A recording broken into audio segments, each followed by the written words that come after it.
इसलिए आपके पिताजी यदि आपसे ईमानदारी की अपेक्षा करते हैं, यदि आपसे ईमानदारी चाहते हैं, वो चाहते हैं कि आप जीवन में ईमानदार बने, सत्यनिष्ठ बने, तो भाई एक पिता यही करेगा।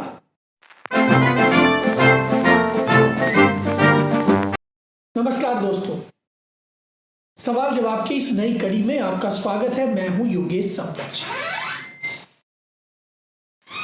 सवाल है कि मेरे पिताजी सरकारी नौकरी में हैं, रिश्वत लेते हैं, मैं जानता हूं, फिर भी वो हमें ईमानदारी का सबक देते हैं। तो बालक, पिताजी क्या कर रहे हैं, ये बात पिताजी पर छोड़ दो तो ज्यादा अच्छा है। कोई पिता क्या कर रहा है अपने बच्चों का पालन करने के लिए, अपना जीवन जीने के लिए, यह उसके काल और परिस्थिति पर निर्भर करता है। आप उनके बेटे हो तो वो सुचिता तो आप बनाए रखो। सबसे पहली सुचिता तो यह बनाओ कि अपने पिता के प्रति आपका आदर कम नहीं होना चाहिए, अपने पिता के प्रति आपका सत्कार कम नहीं होना चाहिए। वो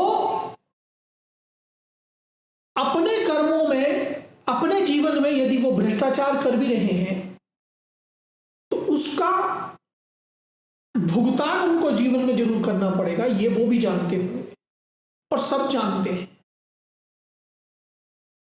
अब प्रश्न होता है कि उनके इस काम में आप की क्या भूमिका होगी। और वो जब आपसे ईमानदारी, आपने कहा कि वो हमसे ईमानदारी की उम्मीद लगाते हैं, तो भाई वो आपके पिता हैं। अगर किसी मजबूरी में, किसी कारणवश उन्हें कोई गलत काम करना पड़ भी रहा है तो कोई भी व्यक्ति ये नहीं चाहेगा कि उसका बेटा भी वो गलत काम करे।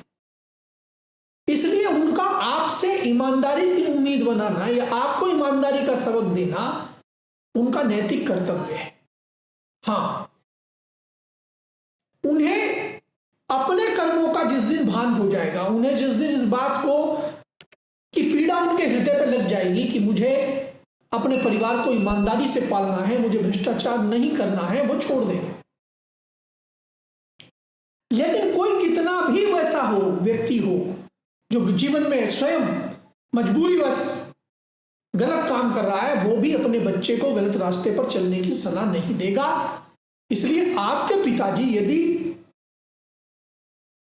आपसे ईमानदारी की अपेक्षा करते हैं, यदि आपसे ईमानदारी चाहते हैं, वो चाहते हैं कि आप जीवन में ईमानदार बने, सत्यनिष्ठ बने, तो भाई एक पिता यही करेगा।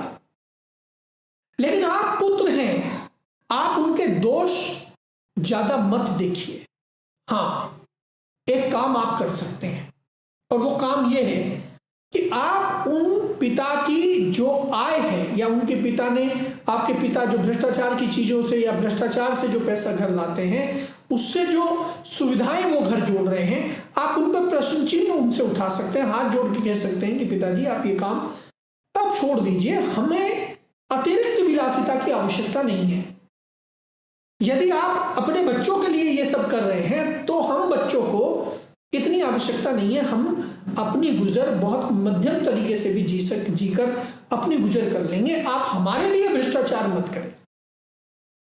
किसी व्यक्ति को यदि भ्रष्टाचार करना पड़ रहा है तो वो व्यक्ति दो ही कारणों से करता होगा, या तो वो अपने व्यसन, अपनी आदतें, अपनी चीजों को पूरा करने के लिए कर रहा है, या फिर वो अपने बच्चों को, अपने बच्चों के भविष्य को, अपने बीवी बच्चों की सुविधाओं को जुटाने के लिए ही इस तरह के काम करता है। वरना नैतिक रूप से शांत रहना, संतोष में रहना हर व्यक्ति चाहता है। क्योंकि जो व्यक्ति आज की डेट में भ्रष्टाचार करता है, या जो व्यक्ति आज की डेट में गलत आचरण से पैसा कमाता है, उसे पता है कि कल को वो फंस सकता है, कल को उस पर प्रश्न चिन्ह उठ सकते हैं, कल को उस पर कई सारे सवाल उठ सकते हैं। क्योंकि आज का समय जो है वो पहले वाला नहीं रहा है। अब बहुत विजिलेंस का जमाना है, बहुत चीजें पता चलती हैं, हर व्यक्ति की इनकम पे नजर रहती है, हर व्यक्ति का पता चलता है कि कौन व्यक्ति कहां से पैसा ला रहा है और कहां से कमा रहा है। लेकिन आपका प्रश्न, क्योंकि आपने अपने पिता को टारगेट करते हुए यह प्रश्न किया, इसलिए मैं आपको यही सलाह दूंगा कि आप अपने पिता के कर्मों पर ज्यादा प्रश्न चिन्ह मत उठाएं। हाँ, यदि आपको लगता है कि आपके पिताजी का जो पैसा है वो भ्रष्टाचार का पैसा है, तो आप उसमें से अपनी आवश्यकताओं को कम करें।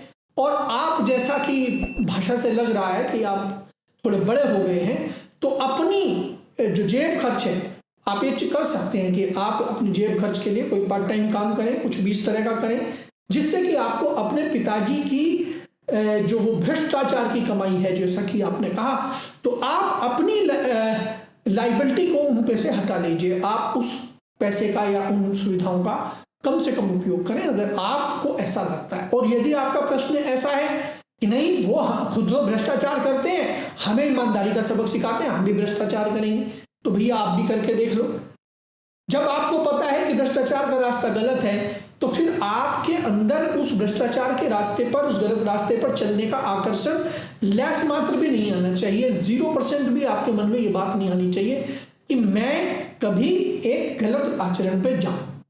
क्योंकि ये जो संस्कार होते हैं, देखिए कई लोग होते हैं जिनको बहुत अच्छी इनकम मिल रही होती है, वो फिर भी दाएं बाएं जो है करके जिस डिपार्टमेंट में होते हैं, इवन मैंने लोगों को ये देखा है कि वो सरकारी डिपार्टमेंट में है ना, तो वहां जो उनको वाउचर वगैरह की जो बुक मिलती हैं, वो मैंने लोगों को इतने तक देखा है कि लोग वाउचर की बुक्स घर ले आते हैं और बच्चों को रफ काम करने के लिए वो वाउचर की बुक दे देते हैं। बताइए भ्रष्टाचार का ये लेवल। जब उन्हें तनख्वाह मिल रही है, जब उनको सारी सुविधाएं मिल रही हैं, तो वो सरकारी कागजात घर लाके और बच्चों से उन पर रफ काम कराते हैं। ऐसे कई सरकारी माँ बाप के जो बच्चे हैं, उनको मैंने देखा है कि वो रफ वर्क के लिए इस तरह के कुछ उनके ऑफिस के कागजातों को, तो मतलब यहां तक नियत का सवाल है। कुछ लोग जो है जिस भी विभाग में काम करते हैं, उस विभाग के नाजायज काम करते हैं, है ना। कई सारे महकमे हैं, मैं महकमों का नाम क्यों लूं, लेकिन वो उस ओहदे का, वो उस जगह का, वो उस स्थान का, वो उस पद का एक दुरुपयोग करना शुरू कर देते हैं।